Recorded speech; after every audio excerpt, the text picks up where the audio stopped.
bienvenue à Un peu plus léger. Saison 2. Moi, c'est TK, l'américain. Et moi, c'est Fanny Cotin. La saison dernière, nous avons suivi mon chemin personnel de perte de poids. La suite logique, être un peu plus léger dans la tête et pas juste dans l'assiette. Nous allons parler en toute simplicité de ces sujets parfois complexes. Et surtout voir comment vivre tout ça tranquillement. Bonne écoute! Bonjour et bienvenue à Un peu plus léger. Alors moi, c'est TK, Terry Kaufman. Et je suis très content d'être là avec Fanny Cotin. Salut Fanny! Salut Thierry, tu vas bien? Oui, je vais super bien. Je suis très content avec cet épisode d'aujourd'hui. Ah ouais, trop bien, moi aussi. Et on voulait aussi vous remercier, tous nos auditeurs, là, pour tous les super retours positifs qu'on a eus sur l'épisode précédent, les petits messages, les petits mots en direct. Ça a fait vraiment chaud au cœur. Oui, donc vos stories, vos messages, c'est très sympa. N'hésitez pas à nous suivre sur Instagram et aussi, bien sûr, abonnez-vous sur votre plateforme de podcast. Ça nous aide beaucoup d'avoir des super entretiens comme nous allons avoir aujourd'hui. Alors, nous sommes très contents de pouvoir inviter aujourd'hui Bertrand Escage. Bertrand qui fait partie de Becca. Becca, c'est un duo de scénaristes de bande dessinée avec sa conjointe Caroline Rock. Si vous êtes un peu fan de BD, vous avez sûrement lu un livre, un album de ce duo. Ils ont fait des séries comme Studio Danse, Les Fonctionnaires, Les Footmaniques, Cours de collège aussi. J'ai déjà eu le plaisir d'interviewer Bertrand sur mon autre podcast sur le rugby, Pack de potes, car oui, ils sont aussi les scénaristes de ce super BD, Les Rugbymen. Donc, on va pas parler de rugby aujourd'hui. Pendant mes recherches, en fait, j'ai découvert un autre album de Becca, un album qui s'appelle Le Jour Où. C'est vraiment sublime et très touchant. Et je t'ai fait lire, Fanny. Oui, tu m'as fait lire. Tu m'as suggéré pendant un certain temps d'aller lire ces BD à la bibliothèque. Donc, je vous le conseille aussi à tous. Allez dans votre bibliothèque pour chercher Le Jour Où de Becca. Donc oui, Thierry, tu m'as dit pendant plusieurs, je dirais mois, Fanny, il faudrait quand même que tu ailles lire ces BD. Et j'ai fini par y aller. Et je suis arrivée, donc j'ai ouvert le premier tome que j'ai dévoré en, je pense, 20-25 minutes. Puis j'ai ouvert le second tome. Et à la milieu du deuxième tome, j'ai tout refermé. Je suis repartie de la bibliothèque. Je me suis arrêtée dans la première librairie qui était sur ma route. Et j'ai acheté les 3 premiers tomes tellement j'ai adoré ce qui se passait dans cette BD, les messages qui étaient transmis, la manière de transmettre... de transmettre des choses essentielles d'une manière tellement compréhensible et simple. C'est un petit bijou. Ouais, écoute, je suis content que ça t'a plu et je suis vraiment content qu'on peut parler avec Bertrand aujourd'hui. Rapidement sur l'histoire, c'est une histoire d'une jeune femme qui s'appelle Clémentine. C'est une jeune femme qui se cherche, elle essaie plein de choses qui fonctionnent pas forcément pour elle et on va dire on suit avec elle son chemin de développement personnel. Mais je pense que la meilleure façon de savoir plus, c'est de parler tout de suite avec Bertrand. Allez, on y va. Bertrand, bonjour et merci d'être là avec nous sur Un peu plus léger. Merci, bonjour, merci à tous les deux. Donc, Fanny, je voulais absolument inviter Bertrand parce que j'ai lu la série qui s'appelle Le Jour Où, et donc on va parler de ça aujourd'hui. Et j'ai fait lire à toi, et je pense que tu peux dire, on est vraiment sur la même longueur d'onde dans ce deuxième saison de Un peu plus léger. Ah ben complètement. C'est vrai que ça faisait un moment que tu me disais de les lire et j'ai pas été déçue, c'est exceptionnel. Et on est vraiment dans notre sujet. Cette deuxième saison là, un peu plus léger dans la tête, tout y est en fait. Dans ces BD, c'est un magnifique récapitulatif de plein de choses qu'on a déjà évoquées, qu'on continue à évoquer. C'est top. Est-ce que tu peux nous parler un petit peu, Bertrand, d'où c'est venu cette idée principale? Est-ce que c'était le sujet d'abord ou est-ce que c'était l'histoire? Alors, c'est venu d'une envie partagée avec Caroline, avec qui je l'ai coécrit. On a vu cette idée, cette envie il y a déjà une vingtaine d'années, mais les éditeurs n'avaient pas vraiment été réceptifs. Peut-être que c'était un peu trop tôt, c'était pas plus mal d'ailleurs. Et du coup, comme souvent dans la vie, à un moment donné, les planètes s'alignent et voilà, ça s'est fait très facilement. Le moment venu, avec Marco, le dessinateur, Maëla, la coloriste.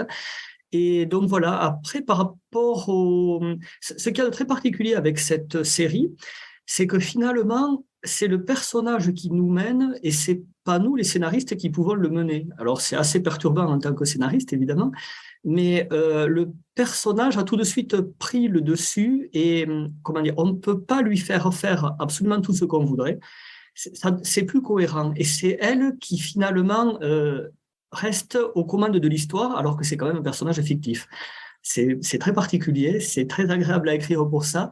compliqué aussi parce qu'on ne peut pas vraiment savoir, même si on a une idée de là où on veut aller, on n'est pas sûr de pouvoir y arriver. En tout cas, on est sûr de ne pas pouvoir y arriver de la façon dont on voudrait.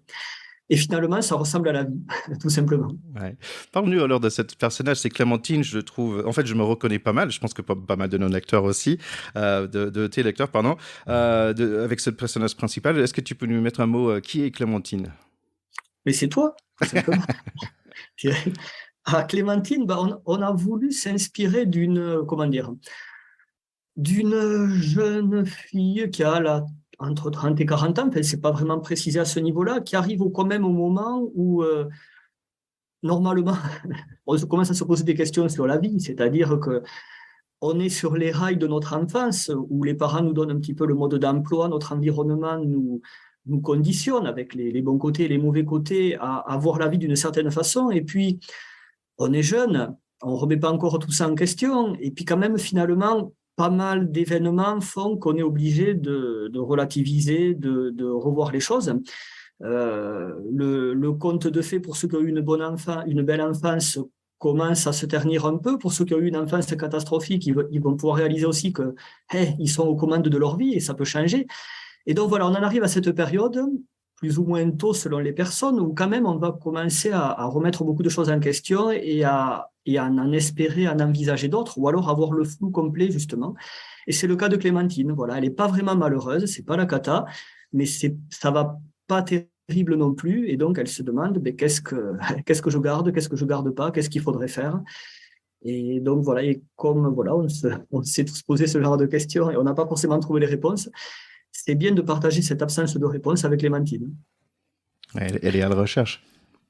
Oui, et moi, la question qui me vient, c'est, mais du coup, ce chemin, vous l'avez fait alors, le chemin de Clémentine, pour pouvoir l'écrire ou... Alors, oui, inévitablement. Tu sais, déjà, quand on décide de vivre de l'écriture et de sa plume, c'est pas quand même le chemin le plus évident. Il faut oser sauter à l'eau sans savoir nager, parce alors pour le coup, il n'y a absolument aucune méthode, aucune technique, aucune école, aucun moyen de se raccrocher à quoi que ce soit. Il faut y aller et patauger et voir comment on peut se débrouiller. Et chaque auteur a son propre chemin à ce niveau-là.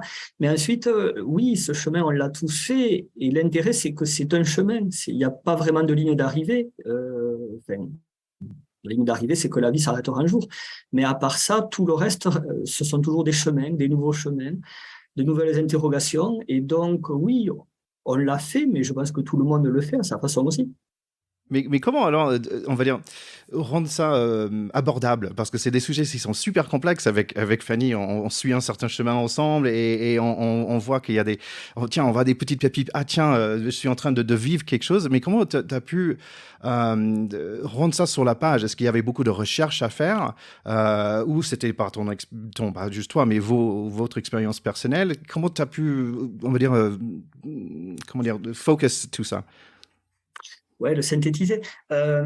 Disons que peut-être que là, la vingtaine d'années qui s'est passée a pu aider à prendre un petit peu de recul. Après, le moment venu, les choses se font naturellement. Et puis, comme je te disais, c'est Clémentine qui mène. Donc, finalement, en la suivant, on se retrouve nous-mêmes à écrire les situations qu'elle provoque. Donc, on vit l'instant avec elle. Tu vois, c'est ça qui est intéressant. Par rapport aux documentations, aux recherches, oui, il y a eu beaucoup de réflexions de notre part, il y a eu des lectures, il y a eu des échanges, des partages. Mais vient le moment où, tu sais, c'est ce que disait Picasso, pour dessiner une pomme, tu prends une pomme, tu regardes la pomme, puis tu vires la pomme et tu la dessines. Là, c'est un peu pareil, si tu veux. Au bout d'un moment, il faut mettre tout ça de côté et tu te laisses porté par beaucoup d'intuition. Tu sais, c'est là où il faut faire vraiment la part des choses entre ce qui doit être réfléchi, ce qui doit être ressenti. Et puis surtout, au bout d'un moment, il faut arrêter de gamberger, il faut agir, il faut écrire, il faut partir. Alors ça se passe plus ou moins bien selon les jours, les moments, voilà, mais tu avances. Moi, dans ce que vous dites, c'est vraiment le côté Clémentine, finalement, c'est elle qui nous a guidés. Je trouve ça génial. En fait, à chaque fois, et c'est un peu l'idée là, dans ce podcast, là, dans cette deuxième partie de cette deuxième saison, c'est finalement d'arriver à percevoir comment... il y a 1000 façons, en fait, d'avancer et de ressentir les situations. Et là, moi, quand j'entends c'est Clémentine qui nous guide, on ne peut pas la faire aller où on veut, je me dis, purée, c'est une perception finalement d'une situation que moi je la comprends mais je la ressens pas. Je sais pas si vous voyez ce que je veux dire. Ce truc précis de en fait, on se laisse guider par le personnage en tant que scénariste et tout ça. Je le comprends et j'arrive pas à le ressentir. Et c'est là où je me dis, finalement, on a chacun notre réalité, notre perception des situations. Et finalement, on avance tous un peu de la même manière, mais avec des portes d'entrée très différentes. C'est rigolo. Enfin, c'est ça que ça m'inspire, là, ce que, ce que vous dites. Mais c'est exactement ça, je pense. Je pense que la vie a quand même un très très bon sens de l'humour. C'est-à-dire, je pense qu'on peut vraiment se fixer les objectifs qui nous tiennent à cœur, ce vers quoi on veut aller. C'est tout à fait possible. Par contre, c'est impossible de choisir le chemin qui va nous y mener. En tout cas, bon, personnellement, je l'ai vérifié, mais je le vérifie très souvent en parlant, en échangeant avec des personnes comme ça, notamment les éditeurs. Ça m'a toujours surpris de demander aux éditeurs comment ils en sont arrivés là, et c'est toujours surprenant. C'est pas du tout le chemin, mais c'est pas linéaire, c'est impossible, quoi. Et donc, ça rejoint ça, c'est-à-dire que on peut avoir des envies, des buts dans la vie, mais restons souples sur la façon d'y aller. La bonne porte, c'est pas celle qu'on imaginait, c'est rarement celle qu'on imaginait, ça c'est le sens d'humour de la vie. Par contre, les chemins imprévus détournés peuvent vraiment nous conduire là où on voulait sans qu'on s'en rende compte. Il faut rester open à ça, et on est resté aussi open à ça en écrivant l'histoire de Clémentine. Pour l'anecdote, dans le tome 1, il y a beaucoup de petites histoires de philosophie, de sagesse. Il y en a une, on voulait la mettre depuis le départ. On n'a pas réussi à la mettre dans le tome 1, mais on s'est dit, il n'y a aucun souci, elle est tellement... elle va aller dans le tome 2 ou le 3. Ben là, on est en train d'écrire le tome 7, on n'a toujours pas réussi à la mettre, celle-là. Donc, je ne sais pas si on pourra la mettre un jour. Et si on ne peut pas, ce n'est pas grave. Mais en tout cas, c'était une des histoires qui nous a donné envie d'écrire cette série, et elle n'y est toujours pas. Voilà. C'est génial. Et bah, ce que vous dites, c'est vraiment ce qui ressort dans le tome 2. Hein, ce côté, finalement, on a plein de possibles. Et puis, bah, le chemin, il faut se laisser un peu guider. C'est un message qui est vraiment, qui est vraiment top. Et tout ça, en se laissant un peu guider par ses ressentis et son intuition, c'est riche.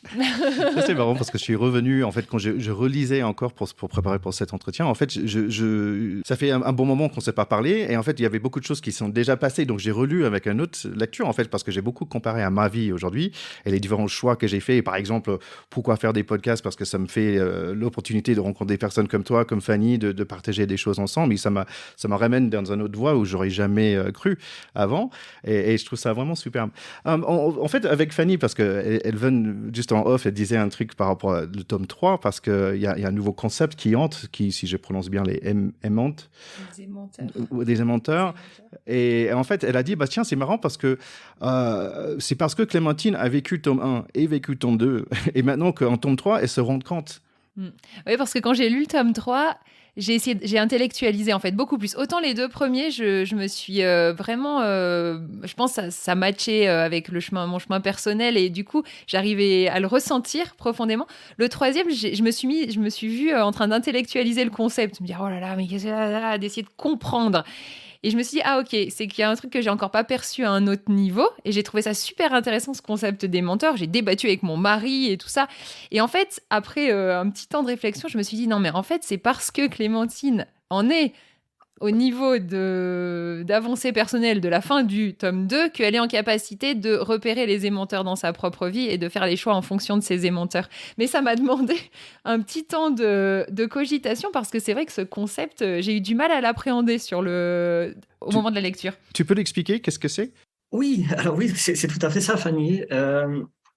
Disons que les aimanteurs, c'est difficile à définir, parce qu'ils peuvent revêtir diverses formes, c'est-à-dire c'est une entité qui peut être incarnée par une personne, mais aussi par un groupe, par une mode, ça peut être totalement abstrait, ça peut être un individu qui, à un moment donné, va nous contraindre à le rejoindre sur sa façon de penser et d'agir. C'est-à-dire, les exemples les plus évidents, c'est effectivement quand on va aller à l'école tout petit, des groupes vont se créer, on va vouloir être admis dans le groupe. C'est-à-dire, les garçons vont vouloir jouer au foot, les filles, je ne sais pas, d'autres activités, voilà. Mais du coup, est-ce que c'est vraiment ça qu'on aurait fait? Est-ce que de nous-mêmes, on aurait joué au foot? Ou alors, est-ce qu'on va le faire pour rejoindre un groupe? Mais de façon plus générale, dans la vie de tous les jours, beaucoup de choses qui peuvent nous porter, nous attirer, sont en fait des choses qui sont véhiculées par l'air du temps. Alors, évidemment, la politique, la religion, elles sont les exemples les plus flagrants, mais ça peut être aussi les radios à la mode, la mode, tout simplement, les habits qu'il faut porter, ceux qu'il ne faut pas porter. Ça peut être tout ce qui va nous amener à penser sur la fréquence de quelqu'un d'autre, penser et agir sur la fréquence de quelqu'un d'autre.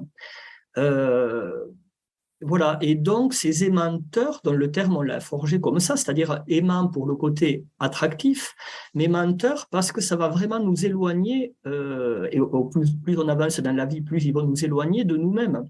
Et donc la difficulté, ça va être, parce qu'on ne peut pas leur échapper, sinon on vit tout seul sur une île déserte, et même sur une île déserte, l'île déserte va nous imposer des choses. Il va falloir quand même trouver à manger d'après ce que l'île propose. Donc l'île elle-même va nous conduire à des agissements, à des activités qu'on n'aurait pas forcément pratiquées de nous-mêmes. Donc, on ne peut pas y échapper. Maintenant, la difficulté, c'est de rester quand même lucide vis-à-vis de ces aimanteurs, de ne pas se faire totalement happer et surtout de ne pas se perdre de vue là-dedans. Voilà, donc, quoi qu'on fasse, évidemment, les aimanteurs vont nous donner l'illusion de faire partie d'un groupe, d'avoir notre place, d'avoir une importance, d'avoir un rôle.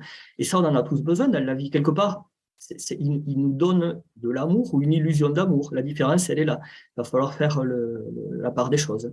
Et puis, est-ce que c'est vraiment nous? Est-ce que la plus belle... C'est marrant de voir des personnes qui incarnent des réussites absolues, quand on réalise à quel point ils peuvent avoir une vie au fond de la dépression. Le nombre d'acteurs, de chanteurs, etc., qui ont eu des fins de vie tristes parce qu'ils étaient, on ne le soupçonnait pas, très, très dépressifs. Alors que de vue de l'extérieur, on se disait, en fait, ils incarnent la vie idéale dont tout le monde rêve. Bon, ben voilà, c'est un exemple de ce que les aimanteurs peuvent faire de nous.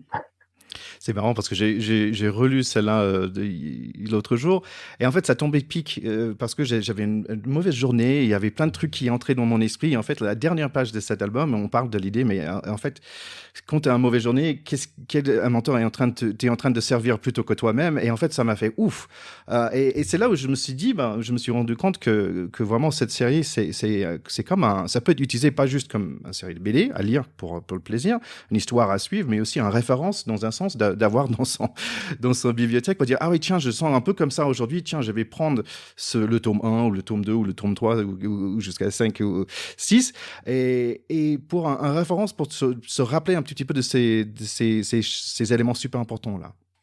Écoute, oui. Je plus sois complètement. Donc, quelques petites questions. Donc, avec ce chemin, donc toi, ça fait 20 ans que tu travailles sur ce concept. Et est-ce qu'il y a des choses qui sont sorties entre toi et Caroline aussi, où tu dis, tiens, j'aurais pas pensé qu'elle aurait réagi comme ça, ou de toi-même, est-ce que tu étais un peu surpris par tes propres, on va dire, découvertes dans ce chemin? Oui, totalement. Sur plein d'exemples. Notamment sur le fait que je crois que maintenant, Caroline se l'est encore plus approprié que moi. Au début, ça avait plutôt été moi, maintenant, c'est plutôt elle. C'est ça qui est étonnant. Mais sur plein de choses, oui, bien sûr, ça change. Mais de toute façon, ouais, c'est la vie, c'est comme ça. On est en perpétuelle évolution, enfin, un changement en tout cas. Évolution dans le meilleur des cas. Mais changement, et il faut l'accepter, ce changement. C'est pas un problème. Bon, on vieillit, celui-là, ça peut être un problème. Mais ou pas d'ailleurs, faut voir.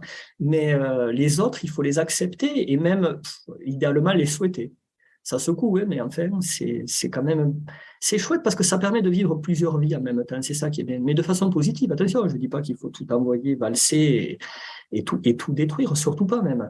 Mais ça permet d'évoluer, de grandir. Si on réfléchit un petit peu à nos enfances, ce qui était le plus important à certains moments de notre vie, je ne sais pas, moi je me souviens quand j'étais gamin, j'ai eu le bateau pirate Playmobil, il n'y avait rien qui était plus beau et plus important dans ma vie que ça à ce moment-là. J'étais petit, je précise.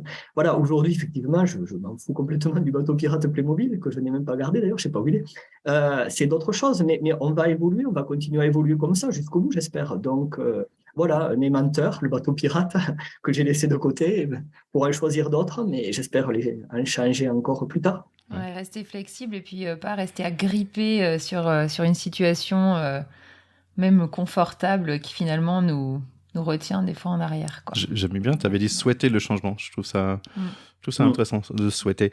Écoute, je propose qu'on finisse avec le sujet de ton dernier épisode. D'ailleurs, je suis content de savoir que le 7, il va sortir. Je ne sais pas, quand est-ce que ça va sortir le numéro 7 ? Dans un an à peu près. Dans un an, ok, super. Donc, le numéro 6, c'est autour du bonheur. Et donc, j'ai pensé, tiens, on va finir cet épisode en partageant un petit moment de bonheur. Donc, je commence, comme je lance le sujet. Moi-même, par exemple, récemment, donc, j'ai repris le sport et ça m'a fait du bien. Et en fait, j'ai noté environ 2 ou 3 heures après, quand je respire, en fait, il y a un bon goût. Je sais pas, il y a quelque chose qui se passe où je me sens super bien dans ma bouche et dans ma poitrine et tout. Et c'est normalement 2 ou 3 heures après le sport. Et donc là, je dis, ah ouais, c'est super que je reprends le sport et ça me donne vachement envie de continuer. Et d'un coup, je suis pas sûr que si j'ai goûté ça avant, cette espèce de, quand je fais mon inhale, que j'ai dit, ah ouais, je suis super content que j'ai fait ce sport-là. Donc ça, c'est le mien. Fanny? Moi, c'est pas lié au sport. Non, alors moi, le bonheur, c'est d'être connecté à mon cœur. C'est quand j'arrive à être connecté à mon cœur et que je ressens ce bonheur et cette ouverture à l'intérieur de moi, quoi. Pour moi, c'est le bonheur. Vous dites un peu la même chose. Hein. En fait, vous parlez d'un ressenti physique. Vous écoutez votre corps. Votre corps, il ment jamais le corps. Tu vois, ça sera un des thèmes que j'ai envie d'aborder dans la suite de la série. C'est que finalement, notre corps, il nous ment pas. Si on arrive à le percevoir, voilà, les battements du cœur, cette sensation qu'on peut avoir dans le ventre, on a un ressenti physique du corps quand même extrêmement puissant et on l'écoute pas assez, je pensais. Donc, parce que vous avez dit la même chose, tous les deux. Donc, juste. Voilà. Et pour toi, Bertrand, un moment de bonheur? Je vais être d'accord avec vous. Ce moment de bonheur, je vais le ressentir comme une évidence à moi. Il n'y en a pas un, là, c'en est un, je suis très content. Voilà, les rencontres qu'on peut faire grâce à cette BD et à d'autres aussi, mais c'est des moments comme ça de partage, c'est chouette. C'est bien avec vous, moi. Donc, je suis heureux. Voilà, merci. Écoute, ça fait nous aussi. Merci beaucoup d'être passé chez nous. À très bientôt, Bertrand. Ouais, un immense merci. Merci beaucoup et plein de bons changements pour vous. Au revoir. Au revoir.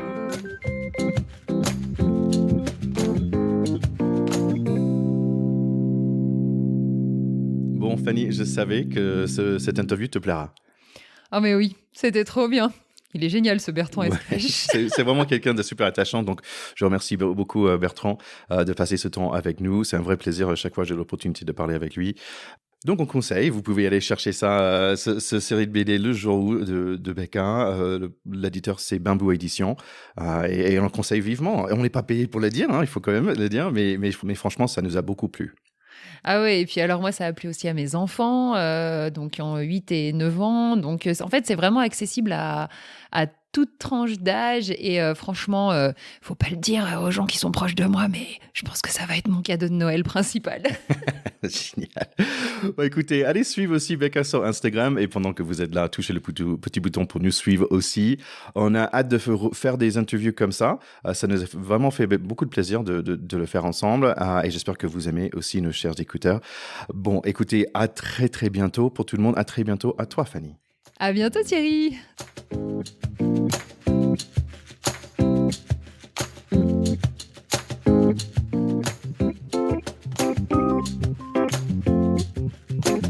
Nous espérons que cet épisode vous a plu et que vous vous sentez déjà un peu plus léger. Merci de partager sur les réseaux sociaux, likez notre Instagram et laissez-nous un review sur Apple Podcasts. Et si vous cherchez une diététicienne, je connais une très très bien. Allez sur Facebook et cherchez Fanny Cotin. Et écoutez aussi les autres podcasts de TK. Pack de potes sur le rugby et baguette sur la France, but in English. À bientôt. Bye bye.